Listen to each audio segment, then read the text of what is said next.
Dulu aku dibuang seperti sampah, hanya karena tak punya harta. Kini aku berdiri di dapur restoranku sendiri, bukan untuk membalas dendam, tapi untuk menghargai diriku yang pernah bertahan saat semua orang pergi. Selamat datang di Santi Story. Channel ini menyajikan cerita yang penuh makna, haru, dan pelajaran hidup.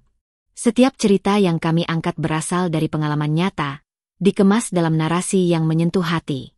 Sebelum masuk ke ceritanya, sahabat jangan lupa absen dulu ya. Sahabat dari mana saja. Untuk kamu yang belum subscriber jangan lupa subscriber. Yang sudah subscriber semoga rezekinya mengalir. Yuk kita dengar ceritanya.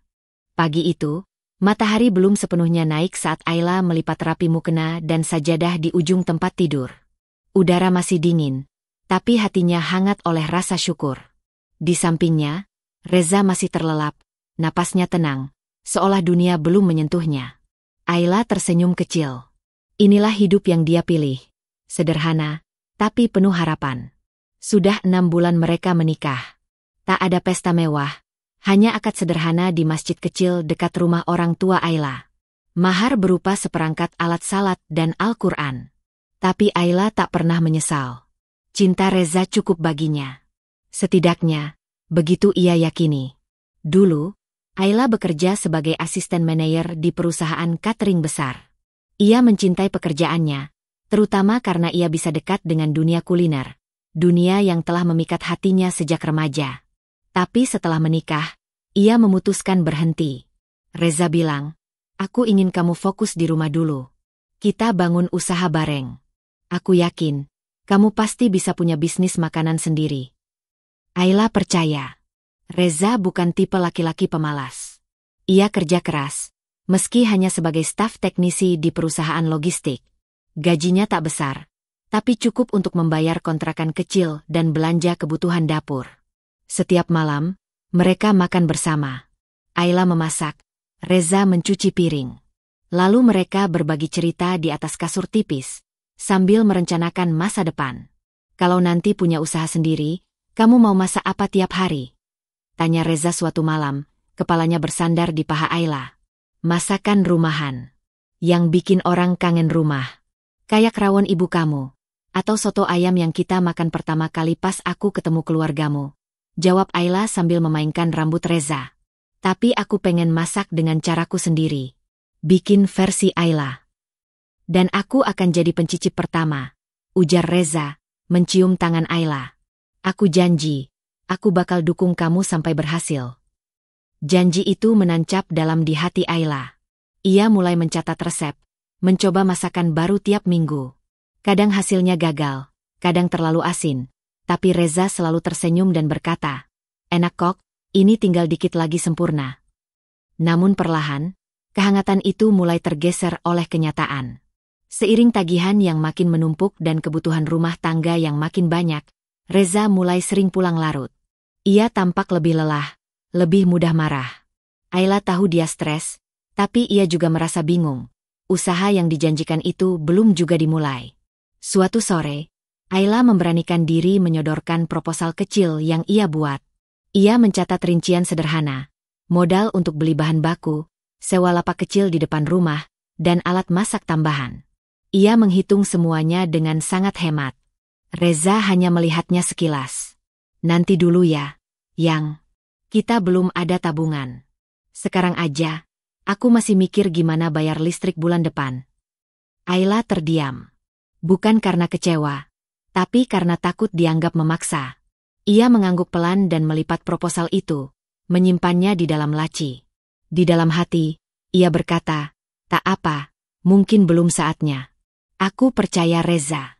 Dia pasti akan ingat janjinya. Tapi malam itu, Ayla menangis diam-diam.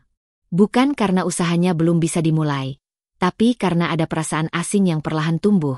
Perasaan bahwa dirinya mulai seperti beban. Ia berusaha menepis pikiran itu, tapi kebaikan Reza yang dulu hangat kini mulai terasa hambar. Esok harinya, Ayla memasak nasi goreng kampung, makanan kesukaan Reza. Ia menambahkan telur mata sapi setengah matang dan kerupuk udang, lengkap seperti yang Reza suka. Tapi saat Reza pulang, ia hanya mengambil 1 suap, lalu bilang, "Aku udah makan di luar." Tadi ada klien yang traktir. Ayla tersenyum, meski hatinya merosot. Ia duduk sendiri di meja makan, menatap piring yang penuh, mengunyah perlahan agar air matanya tak jatuh ke nasi. Meski begitu, ia tetap bangun pagi. Tetap menyiapkan sarapan. Tetap mencatat resep. Tetap percaya bahwa janji Reza bukan omong kosong. Ayla bukan perempuan yang mudah menyerah. Ia tahu, setiap impian besar pasti melewati jalan yang sepi dan panjang. Yang ia tak tahu, bahwa suatu hari nanti, jalan itu akan berubah menjadi jurang yang membuatnya terjatuh sendirian. Namun hari itu belum tiba. Hari itu, Ayla masih duduk di ujung kasur, mengusap wajah Reza yang baru terbangun, dan berkata dengan penuh harapan, "Aku percaya kamu. Kita pasti bisa, asal sama-sama." Dapur kecil itu hanya berukuran 2 kali 2 meter. Sudut sempit di kontrakan mereka yang semula hanya tempat Ayla memasak untuk suaminya, kini berubah menjadi ladang impian. Kompor 1 tungku, meja kayu bekas yang dilapisi taplak plastik bergambar bunga layu, dan rak kecil berisi bumbu seadanya menjadi saksi awal langkah Ayla. Pagi itu, Ayla bangun lebih awal dari biasanya. Selesai salat subuh, ia mulai menyiapkan bahan-bahan. Singkong yang ia kukus semalaman dipotong tipis-tipis, lalu digoreng sampai renyah dan dibumbui cabai, bawang putih, dan gula merah. Aroma pedas manis memenuhi ruangan. Ini resep camilan dari almarhum neneknya yang dulu sering dijajakan di pasar desa. Dengan hati-hati, Ayla membungkus keripik singkong pedas dalam plastik bening kecil. Ia mencetak label sederhana bertuliskan, "Cemilan Ayla, gurih, pedas, bikin nagih," yang ia desain sendiri lewat ponsel pinjaman milik sahabatnya. Ia tahu hasilnya tidak sempurna, tapi ia tetap bangga.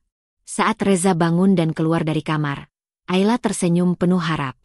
"Yang, lihat deh, aku bikin keripik pedas. Lumayan kan kalau bisa dijual ke teman-teman komplek." Reza mengangguk sambil mengambil air minum. Ya, coba aja dulu. Tapi jangan ngarep banyak dulu ya. Soalnya sekarang kan semua orang juga jualan." Ayla sedikit terdiam. Ucapan itu seperti jarum kecil yang menusuk semangatnya. Tapi ia hanya tersenyum, mengangguk pelan. "Iya, aku ngerti. Aku coba pelan-pelan aja." Hari itu, Ayla berjalan kaki dari rumah ke rumah.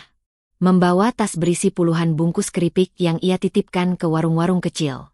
Beberapa ibu-ibu yang mengenalnya menerima dengan ramah. Sisanya hanya berkata, "Nanti aja ya, Bu. Barang titipan udah banyak." Tapi Ayla tidak menyerah. Ia mencatat semua tempat yang ia kunjungi, siapa yang mau dan siapa yang menolak. Malamnya, ia duduk sendiri di dapur. Tangannya sibuk membersihkan sisa minyak dari wajan, sementara Reza menonton televisi sambil memainkan ponselnya. Ayla ingin bercerita tentang warung yang bersedia menjual keripiknya, tapi suaminya terlihat tidak berminat. "Besok aku mau coba bikin bolu pisang. Kayaknya tetangga sebelah suka yang manis-manis," kata Ayla, mencoba membuka percakapan. Reza hanya mengangguk tanpa menoleh. "Jangan boros belanja bahan, ya. Kita belum bayar listrik bulan ini." Ayla menunduk. Bukan karena malu, tapi karena ia ingin menyembunyikan kekecewaannya. Ia sadar, mereka memang belum stabil secara finansial. Tapi bukankah usaha kecilnya justru untuk membantu? Setiap hari Ayla mengencangkan ikat pinggang, menghemat uang belanja, bahkan mengurangi jatah makan sendiri agar bisa beli bahan sedikit demi sedikit. Beberapa minggu berjalan. Penjualan tidak banyak, tapi cukup untuk membeli bahan berikutnya. Ayla mulai dapat pesanan dari 1-2 tetangga. Ada yang memesan risol isi bihun, ada juga yang suka donat kentangnya. Ia mulai belajar dari YouTube, mencoba resep-resep baru, dan diam-diam mencatat semua pengeluaran dan keuntungan meski masih sangat kecil. Suatu hari, mertua datang berkunjung. Bu Erna, Ibu Reza, langsung masuk ke dapur sambil mengerutkan alis. "Astaga, ini dapur atau pabrik keripik?" Bau minyaknya sampai ke depan rumah. Ayla buru-buru menyeka tangannya dan menyambut dengan senyum. "Maaf, Bu. Ayla lagi bikin pesanan buat besok pagi." Bu Erna melirik sinis tumpukan plastik, kemudian mendecakkan lidah. "Beginikah caramu bantu suami? Jualan keripik recehan? Kayak nggak ada kerjaan lain aja." Kenapa nggak balik kerja kantoran aja? Daripada bikin rumah ini bau gorengan terus. Ayla menelan ludah. Ia tak berani menjawab. Reza hanya duduk di ruang tamu, pura-pura membaca koran. Tidak membela, tidak menengahi. Ia membiarkan ibunya menghakimi istri yang setiap hari menyiapkan makanan dan mencuci bajunya. Malam itu, Ayla menangis di kamar mandi. Ia tidak ingin suaminya mendengar, meski ia tahu Reza pasti tahu. Tangis itu bukan hanya karena ucapan Bu Erna, tapi karena diamnya Reza terasa lebih menyakitkan dari ribuan kata. Esok harinya, Ayla kembali bangun pagi, mengikat rambut, mengenakan celemek usang, dan mulai memarut kelapa untuk membuat serundeng. Hatinya rapuh, tapi niatnya tidak. Ia tahu usahanya belum besar. Ia tahu ia belum bisa membantu banyak secara materi. Tapi ia juga tahu bahwa satu-satunya cara agar dia tidak tenggelam dalam hinaan adalah terus berdiri dan membuktikan, pelan-pelan, bahwa ia tidak sedang bermain-main. Yang ia butuhkan bukan pujian, hanya sedikit pengertian. Tapi kalau itu pun terlalu mahal, maka biarlah ia menabung diam-diam, luka demi luka, demi suatu hari nanti, ketika keberhasilan tak bisa dibantah oleh siapapun, termasuk mereka yang dulu menganggap usahanya hanyalah mimpi kecil di dapur sempit. Langit tampak murung ketika Reza pulang lebih larut dari biasanya. Jam di dinding sudah menunjukkan pukul 10:30 malam. Ayla yang sejak maghrib menunggu di ruang tamu, terkantuk-kantuk sambil memegangi wadah sup yang mulai dingin. Saat pintu terbuka dan Reza masuk tanpa sepatah kata pun, Ayla buru-buru berdiri. "Yang, kamu belum makan? Aku masak sop ayam. Kamu suka yang pakai jagung manis." "Aku udah makan di luar." Suara Reza datar. Matanya lelah tapi tidak hangat seperti dulu. Ia melepas sepatu dengan kasar, lalu langsung masuk kamar mandi. Ayla berdiri mematung, tangan masih menggenggam sendok. Hatinya seperti disiram air dingin. Sudah 3 malam berturut-turut Reza pulang telat, dan selalu dengan alasan pekerjaan. Besoknya, saat sarapan, Ayla memberanikan diri bertanya. "Kantor lagi sibuk banget." "Ya, Yang? Kamu capek banget kelihatannya." Reza menghela napas. "Aku dapat proyek baru. Dari investor baru. Orangnya detail. Jadi aku harus bolak-balik ketemu buat bahas kontrak." Ayla mengangguk kecil, meski tak bisa menyembunyikan rasa cemasnya.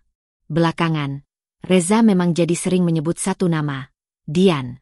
Bu Dian minta revisi desain lagi, padahal udah meeting 3 jam kemarin. Bu Dian pengennya rapat langsung, katanya lewat email nggak efektif. Bu Dian suka konsep aku. Katanya aku punya selera bisnis yang tajam. Setiap ucapan itu keluar, Ayla hanya bisa mengangguk sambil menyajikan teh atau menata piring. Ia tahu Reza sedang naik daun di kantornya. Bu Dian adalah janda kaya pemilik beberapa properti dan saham perusahaan tempat Reza bekerja. Dengar-dengar, wanita itu ditinggal mati suaminya saat usia 30-an, dan sejak itu membangun kerajaannya sendiri. Dulu, Reza menyebut nama itu dengan profesional. Tapi kini, ada nada berbeda.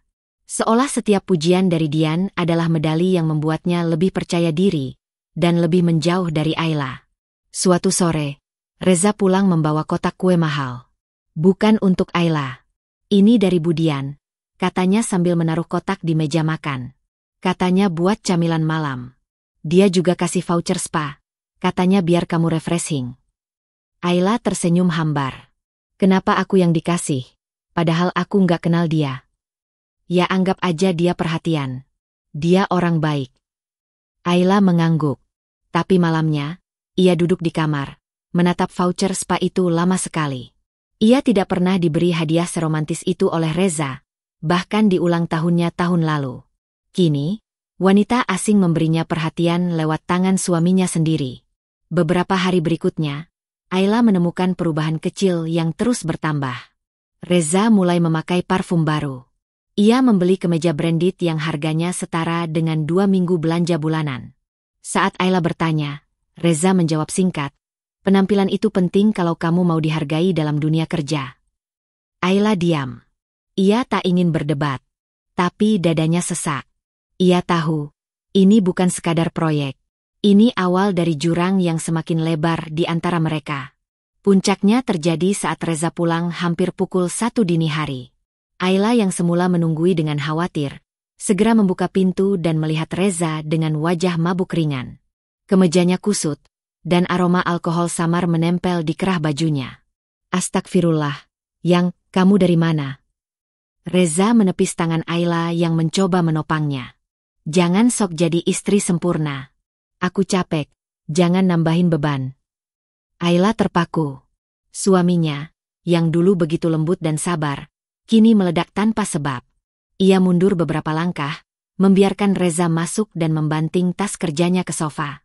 Keesokan paginya, suasana tetap dingin. Reza sarapan terburu-buru, lalu pergi tanpa mencium kening Ayla seperti biasanya. Hari-hari berikutnya, Ayla merasa rumah itu semakin sempit. Tak hanya karena dapur kecilnya yang semakin penuh dengan stok jualan, tapi karena jarak antara hatinya dan Reza yang tak lagi bisa dijangkau. Sampai pada suatu sore, Ayla tak sengaja menemukan struk makan malam 2 orang di restoran mewah. Di catatan kecilnya tertulis, "Private Dinner, Dian Preza." Ia menggenggam kertas itu dengan tangan gemetar. Napasnya tercekat, dadanya berdegup kencang. Ia ingin marah, ingin mengonfrontasi. Tapi yang ia lakukan hanya duduk di ujung tempat tidur, menggenggam struk itu, dan menangis dalam diam. Tidak ada yang lebih menyakitkan dari menyaksikan orang yang kau cintai perlahan berubah menjadi orang asing, dan kau bahkan tidak tahu kapan tepatnya ia mulai melepaskan genggaman. Dan Ayla, sekali lagi, hanya bisa memeluk hatinya sendiri. Berusaha memahami sesuatu yang tak pernah diberi kesempatan untuk dijelaskan. Malam itu hujan turun deras. Petir menyambar langit, dan angin menggoyangkan genteng kontrakan kecil yang sudah mulai lapuk. Ayla duduk di ruang tamu, memeluk lutut sambil menatap layar ponselnya yang tak juga berdering. Jam sudah menunjukkan pukul 11 malam. Reza belum pulang. Ini bukan pertama kalinya. Hatinya seperti dikerat perlahan. Ia sudah menyiapkan makan malam sejak sore, menu kesukaan Reza, sambal goreng ati dan sayur lodeh. Tapi kini semua sudah dingin, seperti hatinya yang mulai beku oleh pertanyaan-pertanyaan tanpa jawaban.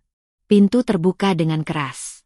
Reza masuk tanpa payung, bajunya basah, matanya merah, entah karena dingin atau marah. Ayla berdiri, hendak membantu membuka jaketnya. "Jangan sentuh aku." Suara Reza tajam, menusuk. Ayla tertegun. "Kamu kenapa, Yang?" Reza menatapnya dengan pandangan yang asing.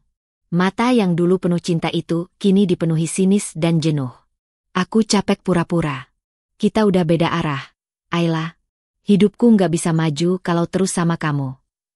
Ayla mengerutkan kening, napasnya tercekat. "Apa maksudmu? Kita kan masih bisa pelan-pelan."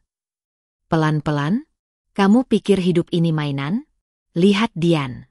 Dia mandiri, cerdas, punya usaha, bisa bawa aku ke tempat lebih tinggi. Kamu masih sibuk jualan kue dan keripik dari dapur bau itu." Reza menunjuk dapur mereka dengan jijik. Ayla menahan air mata. "Aku memang belum sukses, tapi aku berusaha, Yang. Kita dulu mulai dari nol, kita janji sama-sama bangun. Janji itu buat orang yang gak punya pilihan. Sekarang aku punya pilihan," potong Reza dingin. "Dan aku pilih hidup yang lebih layak." Ayla membeku. Kata-kata itu lebih tajam dari pisau manapun. Ia tidak lagi mendengar hujan di luar, hanya detak jantungnya sendiri yang berdebar begitu keras. Keesokan harinya, Ayla masih berharap semuanya hanya emosi sesaat. Tapi yang datang bukan permintaan maaf. Reza tak pulang malam itu. Ia baru tahu dari tetangga bahwa Reza terlihat naik mobil Dian, menuju hotel bintang 5 di pusat kota. Hati Ayla hancur, tapi ia masih mencoba bertahan. Ia mencoba menghubungi Reza, berkali-kali, tapi pesan-pesan hanya dibaca tanpa balasan. Hingga suatu pagi, saat Ayla baru selesai membereskan sisa cucian, sebuah notifikasi masuk. Pesan dari Reza. "Kita selesai. Aku sudah ajukan cerai. Jangan hubungi aku lagi. Anggap ini jalan terbaik." Jari Ayla gemetar. Ia duduk di lantai, ponsel terjatuh. Air matanya tumpah begitu saja, tak bisa ia bendung. Dunia seakan terhenti. Ia tidak pernah menyangka, Orang yang ia percayai sepenuh hati memilih pergi, begitu saja, tanpa bicara, tanpa menatap matanya, tanpa sedikitpun rasa bersalah. 3 hari kemudian, Bu Erna datang. Dengan wajah datar dan suara yang tegas, ia berdiri di depan pintu. Kamu harus keluar dari rumah ini. Reza nggak mau kamu di sini lagi. Ayla terpaku. Tapi, Bu, kontrakan ini atas nama saya. Saya yang bayar dari tabungan jualan saya sendiri. Sekarang bukan soal itu. Kamu sudah diceraikan. Reza mau hidup baru. Kamu jangan ganggu. Dengan tubuh lunglai, Ayla hanya bisa berdiri mematung saat ibu mertuanya masuk dan mengemasi beberapa barang Reza. Ia seperti tamu tak diundang di rumah yang dibangunnya dari air mata dan doa. Hari itu, Ayla pergi membawa 2 koper dan 1 tas plastik berisi pakaian seadanya. Ia berjalan sendirian di bawah gerimis yang masih menyisakan aroma hujan semalam. Tidak ada tempat untuk pulang. Ia sempat duduk di halte pinggir jalan, mencoba menelepon Rani, sahabat lamanya. Tapi sebelum sambungan tersambung, Ayla menutupnya sendiri. Bukan harga diri yang ia pertahankan, tapi rasa malu yang tak sanggup ia jelaskan. Ia hanya ingin menangis sendirian, jauh dari mata siapapun. Hatinya benar-benar hancur. Bukan karena ditinggalkan, tapi karena ditukar. Ia merasa seperti barang rusak yang dibuang tanpa penjelasan. Semua janji, semua impian bersama, kini hanya jadi debu di antara hujan. Namun di balik luka yang menganga itu, dalam diamnya Ayla bersumpah bahwa dirinya tidak akan selamanya jatuh. Bahwa suatu hari, Reza akan tahu siapa yang sebenarnya ia buang. Dan saat hari itu tiba, Ayla akan berdiri bukan untuk membalas, tapi untuk menunjukkan bahwa ia mampu berjalan, bahkan setelah dibuang seperti sampah. Langit malam itu gelap tanpa bintang, seperti nasib Ayla yang entah hendak diarahkan kemana. Ia duduk di sudut musola kecil di pinggir jalan, bersandar pada tembok dingin yang mulai lembab oleh embun malam. Di depannya, hanya ada 1 sajadah lusuh dan tas jinjing berisi beberapa helai pakaian. Sesekali, ia merapatkan jaket tipisnya ke tubuh yang mulai menggigil. Suaranya habis oleh tangis yang tak bersuara. Sudah 3 malam ia tidur di tempat yang sama, berteman dengan lantai keras dan nyamuk jalanan. Mushola itu tak berpintu. Hanya dinding pendek dan gorden yang sudah kusam sebagai pembatas. Tapi di sanalah Ayla merasa lebih aman daripada menghadapi dunia luar yang terasa begitu asing. Tak ada suara caci, tak ada tatapan iba, hanya sunyi dan dirinya sendiri yang mencoba bertahan. Siang harinya, Ayla duduk di bangku taman dekat mushola, mencoba menuliskan sesuatu di kertas robek dari buku catatan lamanya. Daftar kecil rencana, jualan kue lagi, cari kerja, cari kos murah, tanya warung siapa tahu mau titip jualan. Tangannya gemetar, tapi ia tetap menulis. Ia tahu, meski luka hatinya belum kering, ia harus tetap hidup. Tepat saat ia hendak berdiri, suara familiar memanggil dari belakang. Ayla? Ya Allah, Ayla. Ia menoleh cepat. Rani, sahabat SMA-nya, yang dulu sempat dekat tapi terpisah sejak Ayla menikah. Wajah Rani langsung berubah pucat saat melihat kondisi Ayla. Pakaian kusut, wajah pucat, dan tubuh kurus. Aku udah nyari kamu kemana-mana. Astaga, kamu tinggal di sini. Ayla menunduk. Bibirnya bergetar, tapi ia hanya bisa mengangguk pelan. Maaf, aku nggak tahu harus kemana. Rani tak berkata apa-apa. Ia langsung memeluk Ayla, erat dan lama, seperti mencoba menahan semua kepedihan yang hampir tumpah. Malam itu, Ayla tidur di kamar tamu rumah Rani. Kamarnya kecil tapi hangat, lengkap dengan selimut bersih dan lampu meja yang lembut. Saat Rani menyajikan teh hangat dan roti bakar, Ayla menangis untuk pertama kalinya di depan seseorang. Ia menceritakan semuanya. Dari awal Reza berubah, sampai ia diusir tanpa ampun dari rumah yang dibayar dari hasil jerih payahnya. Rani mendengarkan dengan sabar. Tangannya tak lepas dari menggenggam tangan Ayla. Kamu nggak sendiri, lah. Kamu punya aku. Dan kamu nggak seharusnya merasa malu karena pernah mencintai dengan tulus. Yang salah itu dia, bukan kamu. Ayla mengangguk pelan. Tapi dalam hatinya masih ada perih yang sulit hilang. Ia bukan hanya kehilangan rumah, tapi juga harga dirinya. Beberapa hari di rumah Rani menjadi titik awal yang pelan tapi pasti. Ayla mulai bangun pagi, membantu Rani di dapur, mencuci piring, membersihkan rumah, mencoba membiasakan diri untuk kembali merasa hidup. Rani memberinya ruang, tapi juga dorongan. Kalau kamu siap, aku bantu pasarkan jualanmu. Aku masih punya teman yang kerja di kantor dan sering beli snack. Kamu bisa mulai lagi dari kue-kue yang dulu kamu bikin, kan? Ayla ragu. Apa ada yang mau beli dari aku? Denger ya, lah. Kamu bukan cuma bisa masak enak. Kamu juga perempuan kuat. Kamu nggak lihat dirimu sendiri seperti aku melihat kamu. Kamu bertahan di titik paling gelap. Dan itu, Ayla, itu kekuatan. Kata-kata itu menempel di hati Ayla. Sejak malam itu, ia mulai menulis ulang rencana hidupnya. Tapi kini dengan semangat baru. Ia mulai mencatat resep yang dulu disukai pelanggan kecilnya, mencoba variasi baru. Ia dan Rani mencoba eksperimen di dapur bersama. 1-2 teman Rani memesan lewat WhatsApp. Rani membuatkan akun media sosial kecil untuk Ayla, hanya sekadar unggahan sederhana dari dapur rumah. Tapi perlahan, pesan masuk bertambah. Meski kecil, Ayla mulai merasa berarti lagi. Bukan karena penjualannya meningkat pesat, tapi karena untuk pertama kalinya setelah semua luka, ia merasa dihargai lagi. Malam-malamnya kini tak lagi penuh tangis, meski masih ada luka yang belum sembuh. Tapi setiap hari yang dijalani di rumah Rani menjadi pengingat bahwa kegagalan bukan akhir segalanya. Di dalam hatinya, Ayla mulai menyalakan kembali api yang dulu nyaris padam. Ia tak ingin dendam. Tapi ia ingin kelak.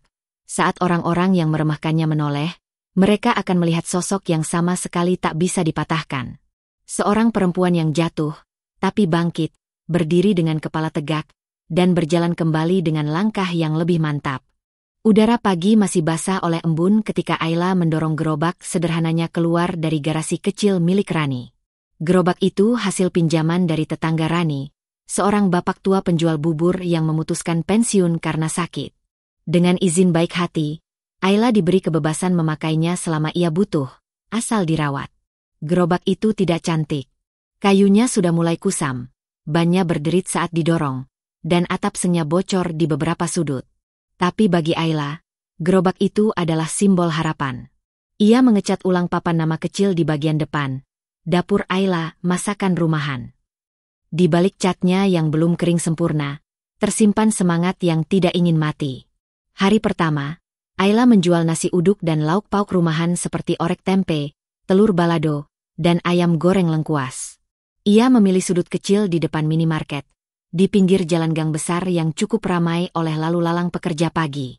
Ia berdiri sejak pukul 5, menata semua dengan rapi dan senyum penuh harapan. Tak banyak yang mampir hari itu. Hanya 2 orang tukang ojek dan 1 ibu muda yang membeli seporsi nasi uduk. Tapi Ayla tidak putus asa.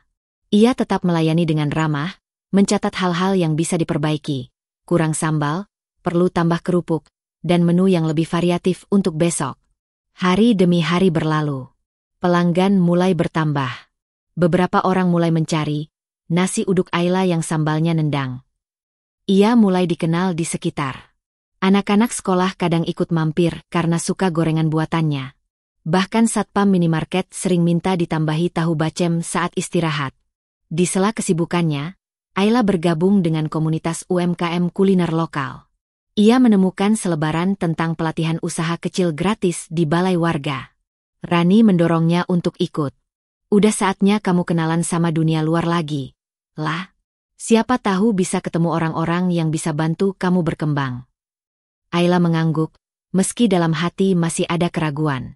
Tapi ia tahu, jika ingin naik tangga lebih tinggi, ia harus berani membuka pintu-pintu baru. Di pelatihan itulah, untuk pertama kalinya ia bertemu dengan seseorang yang mengubah arah langkah hidupnya, Chef Damar. Damar adalah pembicara tamu dalam pelatihan itu. Seorang koki terkenal, pemilik jaringan restoran, Langit Rasa, yang terkenal menyajikan masakan tradisional Indonesia dengan sentuhan modern. Ia datang dengan gaya sederhana, mengenakan batik dan celana bahan, duduk bersila di antara para peserta UMKM yang kebanyakan ibu-ibu. Saat sesi tanya-jawab, Ayla memberanikan diri membagikan pengalamannya. Ia menceritakan bagaimana ia jatuh, ditinggal suami, dan bangkit dari dapur kecil yang hanya punya satu tungku.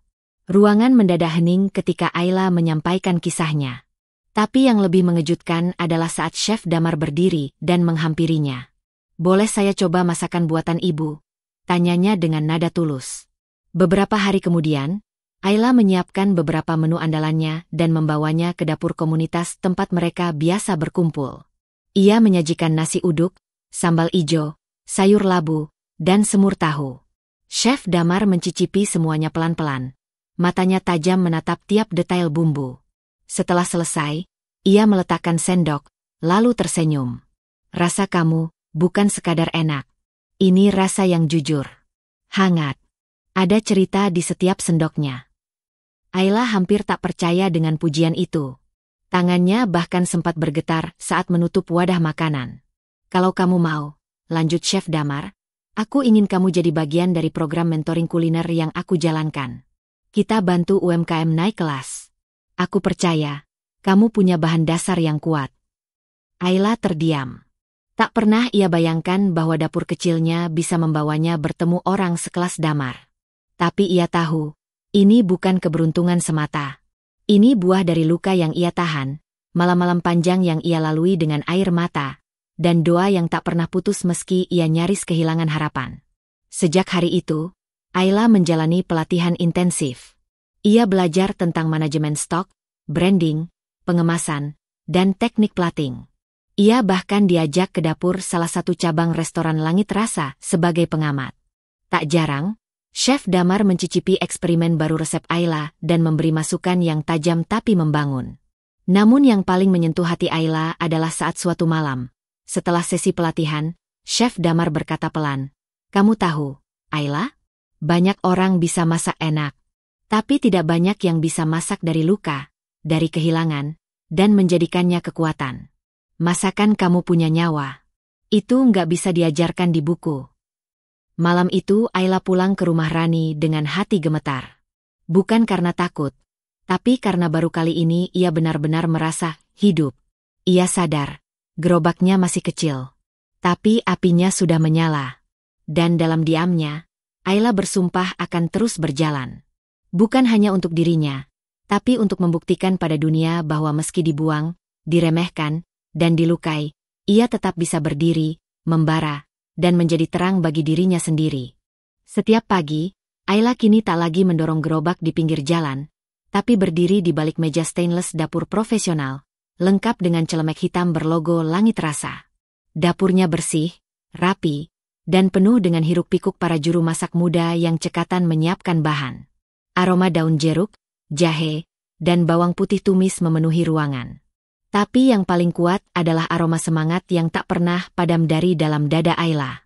Semua ini bermula dari keputusan sederhana Chef Damar, menjadikan Ayla asisten utamanya di proyek pembukaan cabang kecil Langit Rasa Express, sebuah konsep restoran cepat saji khas Indonesia yang tetap mengutamakan kualitas rasa dan kekayaan bumbu tradisional. Ayla tak percaya saat pertama kali ditawari peran itu. Ia sempat menolak. "Aku bukan siapa-siapa, Chef. Aku bahkan belum punya pendidikan formal di dunia kuliner." Tapi Damar hanya tersenyum. Kadang, pengalaman di dapur sempit lebih jujur daripada teori di atas kertas. Kamu bukan sekadar masak, kamu bawa cerita di setiap piring. Itu yang aku cari. Hari-hari Ayla kini diisi dengan pelatihan dan praktik. Ia belajar bukan hanya soal teknik memasak, tapi juga sistem manajemen dapur, menghitung bahan baku, mengatur jam kerja staf, menyusun menu mingguan, bahkan menyusun sop kebersihan. Setiap malam, ia mencatat hal-hal yang ia pelajari dengan penuh semangat. Catatan kecil itu dipenuhi coretan tangan, dengan tulisan khasnya yang rapi tapi penuh bekas penghapusan. Namun di balik semangat itu, ada tekanan yang tak kecil. Pernah suatu siang, ia salah mencatat pesanan catering dari kantor besar, menyebabkan kekurangan 15 kotak nasi rendang. Ia panik, nyaris pingsan di dapur. Tapi Damar menenangkannya. "Kamu salah. Iya. Tapi kamu belajar. Dan kamu bertanggung jawab. Itu yang penting." Dari situ, Ayla mulai disiplin menyusun sistem sendiri, checklist harian, reminder stok, dan rekapan penjualan. Ia bahkan mulai paham strategi branding, bagaimana menata makanan agar menggugah mata, bagaimana memilih nama menu yang memikat, hingga bagaimana menjaga kesan pelanggan agar selalu ingin kembali. Dalam sebulan, cabang kecil yang ia kelola mulai ramai. Banyak pelanggan yang datang karena penasaran, tapi bertahan karena rasa. Beberapa bahkan mulai bertanya siapa di balik menu, sambal Ayla, dan semur rempah Ibu Ayla, yang selalu laris. Namanya mulai diperbincangkan, meski Ayla sendiri lebih memilih berdiri di belakang layar, diam-diam bekerja tanpa banyak bicara. Satu malam, setelah restoran tutup, Ayla duduk sendirian di kursi paling pojok. Ia menatap dapur yang kosong, lampu remang menyinari panci-panci bersih yang tersusun rapi. Tangannya menggenggam cangkir teh jahe. Hening. Tapi hatinya bergemuruh. Rani datang menemuinya malam itu, membawa kabar bahwa video testimoni pelanggan tentang sambal Ayla viral di media sosial. Ayla hanya tertawa kecil. Aku dulu cuma perempuan yang masak di dapur sempit dan nangis tiap malam. Sekarang aku masak di dapur yang bumbunya jutaan, dan tangisku diganti dengan kelelahan yang membahagiakan. Rani tersenyum sambil menepuk bahunya. Kamu bukan cuma bangkit, lah. Kamu membakar jalanmu sendiri, dan sekarang orang-orang mulai melihat cahayamu. Beberapa minggu kemudian, Chef Damar mengundang Ayla ke acara temu pelaku usaha kuliner di kota lain. Di panggung kecil itu, Ayla berdiri, mengenakan baju putih bersih dan hijab warna hangat. Ia diminta berbicara sebagai perwakilan UMKM binaan yang berhasil naik kelas. Tangannya sempat gemetar saat memegang mikrofon. Tapi saat melihat wajah-wajah ibu-ibu yang duduk di bangku depan, mata mereka penuh harap dan kagum, Ayla menemukan keberaniannya. Aku dulu kehilangan semuanya. Rumah, suami, bahkan harga diri. Tapi yang tidak pernah aku lepaskan adalah keyakinan bahwa aku bisa berdiri lagi. Masakan telah menyelamatkanku. Bukan karena aku hebat, tapi karena aku tidak berhenti mencoba. Tepuk tangan bergemuruh. Beberapa ibu-ibu bahkan menitikkan air mata. Malam itu, Ayla kembali ke dapur cabangnya dengan dada penuh.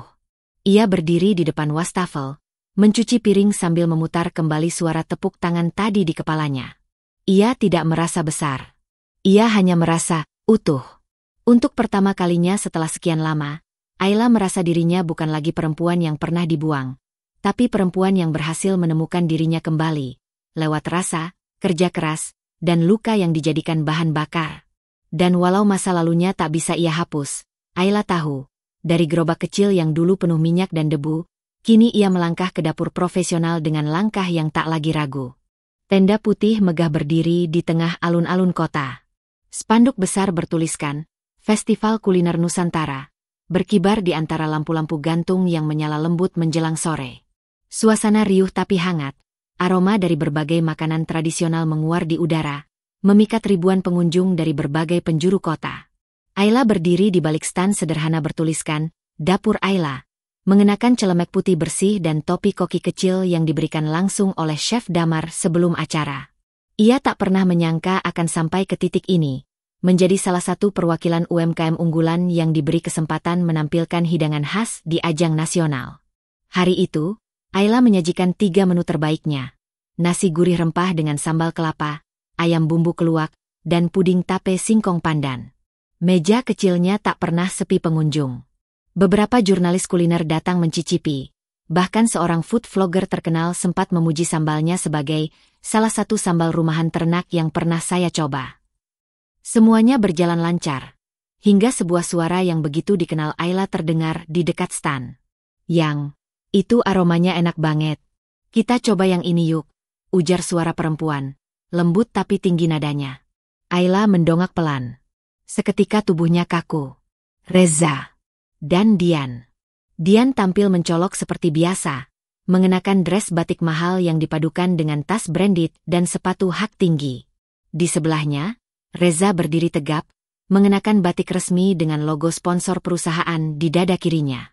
Wajah yang dulu Ayla kenal penuh cinta, kini tampak datar dan tua dalam cara yang tak bisa dijelaskan. Ayla menahan napas saat keduanya mendekat tanpa mengenalinya. Reza menatap makanan di meja. Kelihatannya khas banget. Cobain, Dian. Dian mengambil sendok, mencicipi nasi gurih dan sambal kelapa. Sesaat ia terdiam, lalu mengangguk kecil. Enak. Rasa rumahan yang dalam. Bumbu sambalnya pas banget, gumamnya. Ayla menunduk sedikit, tetap menjaga senyum kecilnya. Tapi jantungnya berdetak keras. Reza memandang lebih dalam ke wajah di balik stan. Dahinya mengernyit. Ayla. Seketika Dian menoleh cepat. Wajahnya berubah. Ia menatap Ayla dari ujung kepala sampai kaki, seperti menilai harga sebuah barang yang tak sepadan dengan tampilannya. Kamu. Suara Dian meninggi, senyumnya berubah menjadi senyum sinis. Ternyata kamu yang punya stan ini. Ayla tersenyum lembut, menatap langsung ke arah mereka. Iya. Selamat datang di dapur Ayla. Reza terlihat salah tingkah. Tatapannya melompat-lompat, dari makanan di meja, ke wajah Ayla, lalu ke Dian. Dian tertawa kecil, lalu berkata cukup keras. Wah, keren juga ya. Dari penjual keripik jadi penjual nasi di tenda festival. Naik kelas juga kamu. Seketika beberapa pengunjung menoleh karena suara Dian yang nyaris terdengar menyindir. Tapi Ayla tetap tersenyum. Saya hanya mengikuti jalan yang saya pilih. Mungkin bukan jalan yang sama seperti kalian, tapi cukup untuk membuat saya berdiri di sini. Dian tersenyum miring. Tapi kamu tetap masak, kan? Maksudku, kamu masih di dapur. Sementara kami sudah jadi sponsor acara besar ini, ya? Iya, saya tahu. Ayla menimpali dengan sopan, suaranya tenang. Dan saya berterima kasih. Karena dengan adanya sponsor seperti kalian, pelaku kecil seperti saya bisa tampil di sini. Reza memalingkan muka. Entah kenapa. Ayla melihatnya sekilas. Mata Reza tidak sebangga dulu. Justru ada gurat resah yang samar. Tapi Ayla tak peduli. Yang ia rasakan bukan kemarahan, melainkan kelegaan. Ia tidak perlu lagi berteriak untuk didengar. Tidak perlu menunduk untuk dianggap. Dan yang paling penting, ia tak lagi berharap dicintai oleh orang yang hanya tahu mencintai saat senang saja. Dian menatapnya satu kali lagi, sebelum menarik tangan Reza. Ayo, Yang. Kita masih harus muter. Banyak stan lain. Reza mengikuti tanpa berkata apa-apa. Namun sebelum pergi, ia sempat menoleh lagi ke arah Ayla. Ada sesuatu di matanya, penyesalan yang belum bisa diakui. Ayla menunduk pelan, lalu melanjutkan pekerjaannya. Ia menyendok nasi dengan tenang, menuangkan sambal kelapa buatan sendiri, dan menyapa pelanggan berikutnya dengan ramah. Di dalam dadanya, bukan dendam yang tumbuh, tapi api yang semakin membara. Ia tidak akan menjatuhkan dirinya ke level orang-orang yang pernah meremehkannya. Ia hanya ingin terus maju, menjadi versi terbaik dari dirinya, tanpa harus membuktikan apapun pada siapapun. Hari itu, Ayla mungkin tak memenangkan penghargaan apapun. Tapi ia menang atas dirinya sendiri. Ia berhasil berdiri di panggung yang dulu hanya bisa ia lihat dari jendela dapur sempit. Dan ia melakukannya dengan kepala tegak, tanpa membawa luka, hanya kekuatan. Tahun itu, hujan turun lebih sering dari biasanya. Tapi bagi Ayla, langit tak lagi terasa kelabu. Justru di balik derasnya, tumbuh benih mimpi yang selama ini hanya berani ia bisikkan dalam doa-doa tengah malam. Mimpi yang selama bertahun-tahun ia pendam di balik tungku dapur dan air mata, akhirnya datang mengetuk pintu. Setelah hampir 2 tahun bergabung di bawah bimbingan Chef Damar, Ayla mulai menabung dari penghasilan tetap sebagai pengelola cabang, hasil jualan pribadi, serta bonus dari menu-menu khas buatannya yang laris manis. Ia menolak untuk menerima uang pinjaman, apalagi belas kasihan. Setiap rupiah yang terkumpul adalah hasil dari tangannya sendiri, dari pagi-pagi yang dingin, malam-malam yang lelah, dan semangat yang tak pernah padam meski nyaris habis. Suatu sore, saat sedang menyiapkan makanan untuk acara komunitas, Chef Damar menghampirinya dengan membawa map coklat tebal. Ini desain dan perhitungan untuk bangunan kecil di Jalan Mawar. Bekas rumah makan Padang yang tutup karena pandemi. Tempatnya strategis. Kalau kamu setuju, aku bantu jadi koinvestor. Tapi kamu tetap pemilik utamanya. Ayla terdiam. Tangannya gemetar memegang map itu. Air matanya mengambang tapi tidak tumpah. Chef, kenapa percaya sama aku sejauh ini? Chef Damar menatapnya, Tulus. Karena kamu sudah lebih dulu percaya pada dirimu sendiri, bahkan sebelum kamu tahu kamu bisa sampai sejauh ini. Beberapa bulan kemudian, tepat di hari ulang tahunnya yang ke-35, Ayla berdiri di depan bangunan kecil bercat putih krem dengan papan nama kayu bergaya sederhana. Tertulis di sana, Dapur Ayla, masakan rumahan dengan cerita. Tak ada karpet merah. Tak ada musik kencang. Tapi antrean pelanggan sudah mengular bahkan sebelum pintu dibuka. Wajah-wajah yang dulu mengenalnya sebagai penjual gerobak kini datang membawa bunga dan pelukan hangat. Rani menangis saat masuk pertama kali. Ia memeluk Ayla begitu erat. Kamu lihat. Lah? Ini bukan cuma dapur. Ini bukti kamu bertahan dan menang. Restoran itu kecil tapi hangat. Meja-meja kayu sederhana, rak berisi toples kaca, tanaman gantung di tiap sudut, dan foto-foto masakan khas Ibu Ayla yang digantung di dinding. Di setiap menu, Ayla menulis catatan kecil. Misalnya, pada menu sayur lodeh rempah ada tulisan, "Ini makanan terakhir yang kubuat sebelum diusir dari rumah kontrakan. Kini, kubuat lagi dengan tangan yang lebih kuat." Beberapa pengunjung meneteskan air mata saat membaca catatan-catatan kecil itu. Tak sedikit yang datang bukan hanya untuk makan, tapi untuk menyentuh cerita. Karena rasa bisa dibumbui, tapi ketulusan hanya bisa lahir dari luka yang telah disembuhkan dengan kerja keras. Tak butuh waktu lama, seorang food blogger memposting pengalaman makan di dapur Ayla. Hanya dalam seminggu, video itu mencapai jutaan penonton. Netizen membanjiri kolom komentar dengan kalimat seperti, "Rasanya seperti pelukan ibu." Aku nangis baca catatan di balik menunya. Perempuan ini bukan cuma jago masak, tapi jago menyentuh hati. TV lokal pun tertarik mengangkat kisahnya. Ayla muncul di beberapa acara kuliner, bukan sebagai peserta lomba, tapi sebagai inspirasi. Ia berbicara pelan, sederhana, tapi setiap kalimatnya memukul tepat ke hati. Saat diwawancarai oleh presenter, Ayla hanya berkata, "Saya bukan koki profesional. Saya hanya perempuan biasa yang pernah kehilangan segalanya. Tapi saya percaya, dari dapur, kita bisa menyelamatkan bukan hanya hidup kita sendiri, tapi juga hati yang luka." Berkat popularitas restorannya, penerbit besar menawarkan Ayla untuk menulis buku resep. Tapi Ayla tak ingin membuat buku resep biasa. Ia menulis, "Masak dengan luka, sajikan dengan cinta." Sebuah buku yang berisi kisah hidupnya, luka yang ia lalui, dan resep-resep yang menemaninya bangkit. Dalam buku itu, pada halaman pertama, Ayla menulis, "Aku bukan perempuan yang sempurna. Aku pernah dibuang seperti sampah. Tapi Tuhan tak pernah benar-benar meninggalkanku. Ia menaruhku di tempat rendah agar aku bisa membangun dari bawah. Kini, aku memasak bukan hanya untuk hidup, tapi untuk menghidupkan harapan." Buku itu menjadi bestseller dalam waktu singkat. Malam-malam Ayla kini bukan lagi di musola pinggir jalan, tapi di ruang belakang restorannya, duduk menulis, sesekali mengecek stok, dan merancang rencana ke depan. Tapi satu hal tidak berubah. Ia masih menyeduh teh jahe buatan sendiri, dan menatap jendela dengan syukur yang tak pernah berkurang. Ia tahu, perjalanan belum selesai. Tapi kini ia berdiri di dapur yang dibangunnya dari luka, keringat, dan keberanian untuk bangkit. Restoran itu bukan sekadar tempat makan.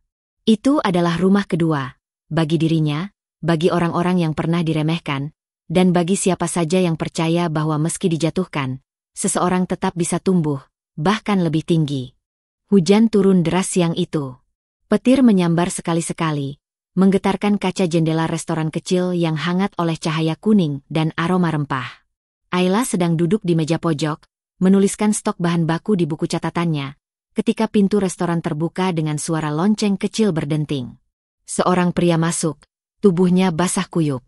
Jaketnya lusuh, rambutnya berantakan, dan wajahnya tirus. Beberapa pengunjung menoleh karena penampilannya yang tak biasa. Ayla pun mendongak, lalu membeku sesaat. "Reza." Pria itu berdiri mematung di ambang pintu, matanya nanar menatap Ayla. Untuk sesaat, waktu seakan berhenti.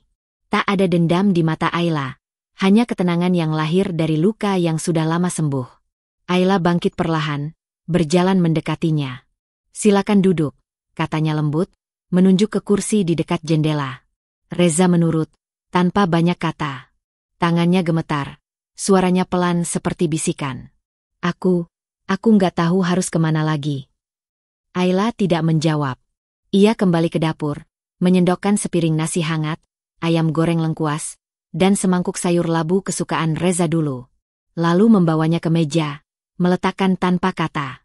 Reza menatap makanan itu lama, sebelum akhirnya menunduk. Bahunya berguncang pelan. Aku bodoh, lah. Suaranya pecah. Dia cuma manfaatin aku. Uangnya habis. Dia lari sama investor lain. Aku nggak punya apa-apa sekarang. Rumah dijual, mobil disita. Semua yang aku banggakan dulu, hilang. Ayla duduk di depannya, menatap mantan suaminya itu dengan tatapan netral. Dan sekarang kamu datang ke sini. Reza mengangguk lemah, air matanya jatuh. Aku cuma ingin minta maaf.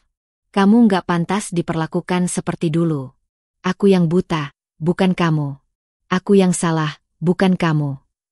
Ayla menarik napas dalam-dalam, lalu berkata pelan. Dulu, waktu aku diusir dari kontrakan, tidur di musola, kamu bahkan nggak menoleh ke belakang. Waktu aku bilang aku masih mau berjuang, kamu bilang aku penghambat hidupmu. Reza menunduk makin dalam. Jemarinya mengepal di atas meja. Aku menyesal. Setiap malam aku berharap waktu bisa diulang. Ayla tersenyum tipis. Waktu tidak pernah mundur. Res. Tapi manusia bisa memilih mau tetap di tempat atau melangkah maju. Ia berdiri, mengambil gelas berisi air putih lalu meletakkannya di samping piring Reza. Makanlah. Perutmu pasti lapar. Tapi setelah ini, kamu harus pergi. Hidupku sudah tidak ada ruang untuk masa lalu yang menyakiti. Reza tak sanggup membalas. Ia menunduk dalam-dalam, air matanya jatuh tanpa ia tahan. Tangis lelaki yang kehilangan segalanya. Bukan hanya harta, tapi harga diri dan cinta yang pernah ia buang seperti tak berharga.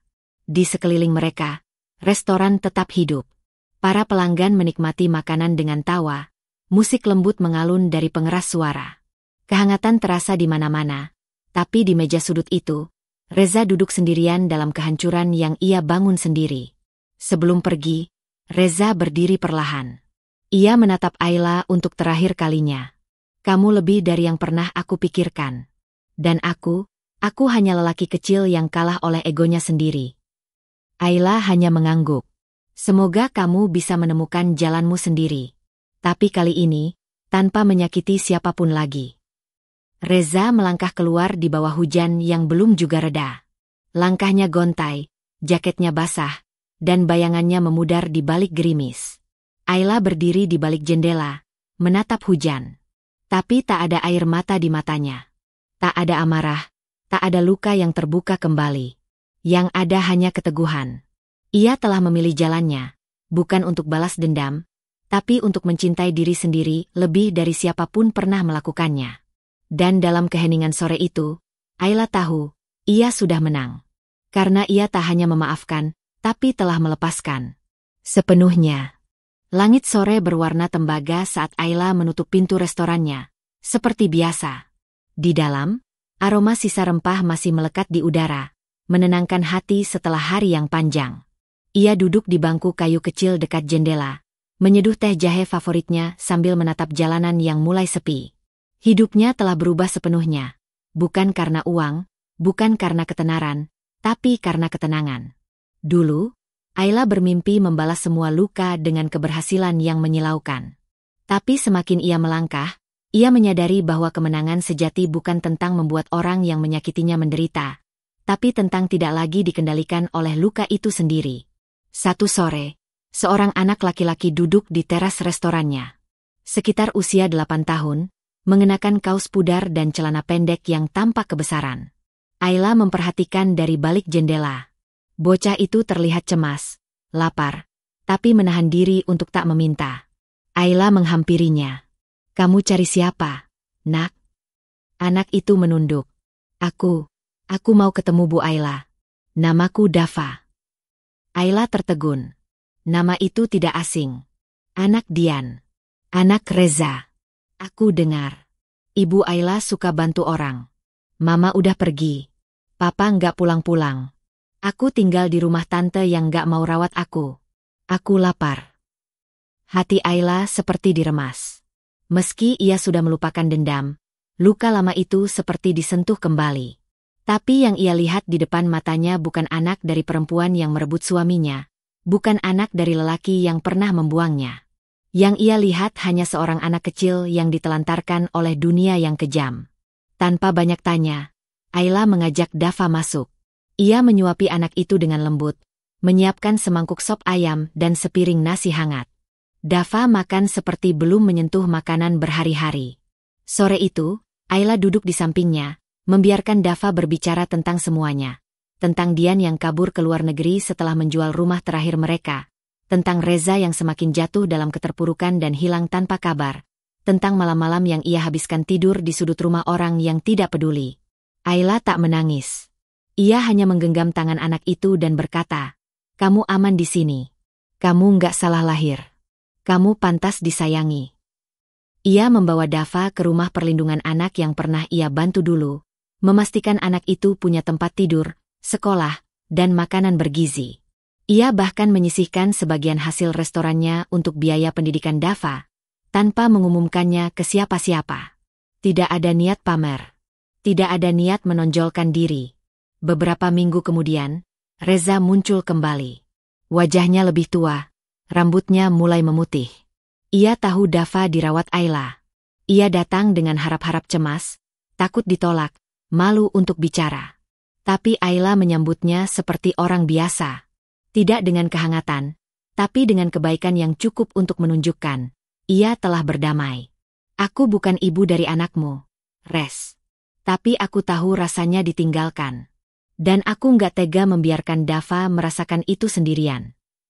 Reza menangis. Tapi Ayla tak lagi terguncang. Ia hanya mengangguk. "Aku bantu bukan karena aku masih peduli padamu.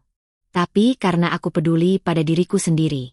Aku ingin hidupku jadi rumah bagi kebaikan, bukan kuburan untuk dendam." Reza hanya bisa menunduk. Ia tidak punya kata lagi, karena tidak ada pembelaan yang cukup untuk kebodohan masa lalunya. Ayla terus menjalani harinya seperti biasa. Restorannya makin dikenal, tapi ia tetap menjaga kesederhanaan. Di dapur, ia masih mengaduk sambal sendiri. Di meja, ia masih melayani pelanggan dengan senyum hangat.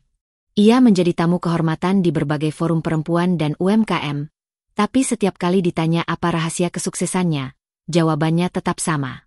"Aku cuma berusaha tidak membalas luka dengan luka, tapi dengan menjadi lebih kuat, dan tetap jadi manusia." Orang-orang mulai mengenalnya sebagai perempuan yang menang tanpa harus menginjak siapapun, yang membalas pengkhianatan dengan pencapaian, tapi tetap membungkus semuanya dengan hati yang lembut. Di pojok restorannya, satu rak kecil berdiri, rak buku gratis untuk anak-anak. Di sana, ada sebuah bingkai kecil berisi tulisan tangan Ayla.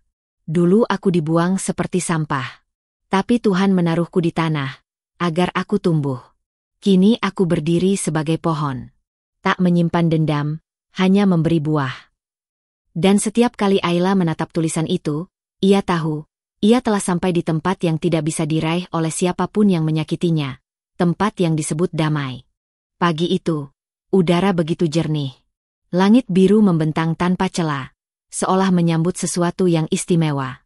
Ayla berdiri di depan sebuah bangunan 2 lantai bercat putih susu dengan aksen kayu coklat muda.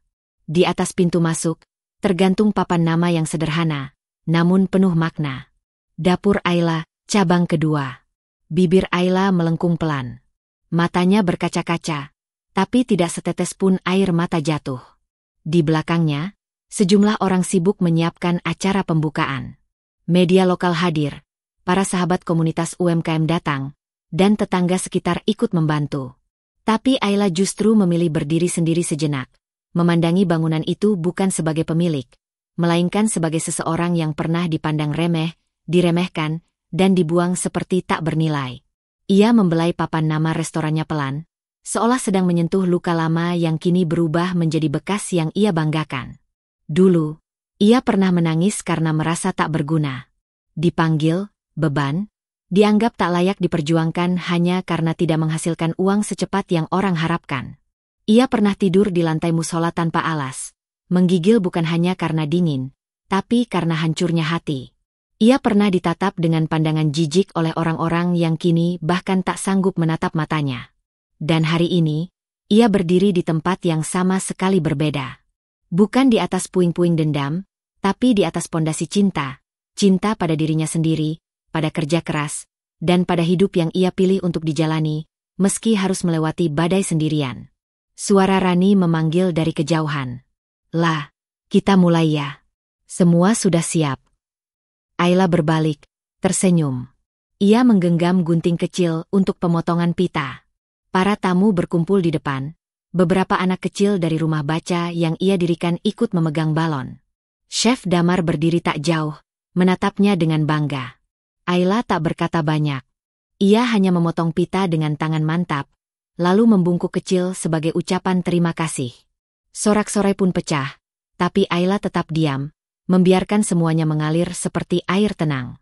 Setelah acara, ia naik ke lantai 2 restorannya yang akan digunakan untuk kelas memasak gratis bagi ibu-ibu rumah tangga dan anak-anak putus sekolah.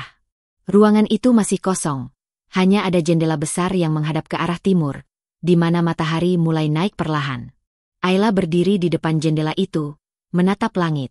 Tidak ada satupun yang perlu ia buktikan hari ini. Tidak untuk Reza. Tidak untuk Dian. Tidak untuk dunia yang dulu menghukumnya karena tidak sesuai ekspektasi. Hari ini bukan tentang pembuktian, tapi tentang penghargaan. Ia menghela napas panjang. Dalam hatinya, ia berbisik, "Terima kasih, Ayla, karena kamu tidak menyerah." Dalam keheningan itu, ia tersenyum. Bukan senyum kemenangan yang congkak, tapi senyum syukur yang dalam. Ia tahu, dirinya tidak sempurna. Tapi ia bukan lagi perempuan yang dibuang seperti sampah. Ia adalah perempuan yang mengubah luka menjadi bahan bakar, yang mengubah kehancuran menjadi bangunan baru yang kokoh.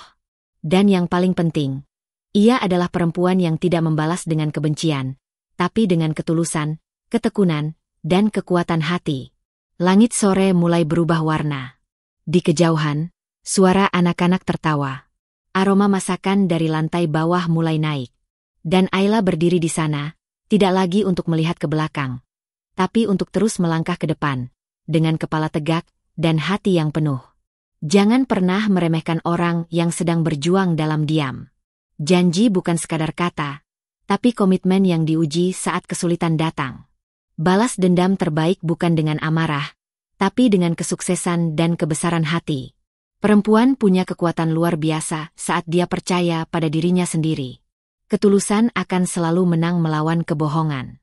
Dan seperti Ayla, siapapun yang pernah diremehkan, berhak berdiri di bawah langit yang sama, dengan senyum dan langkah yang baru.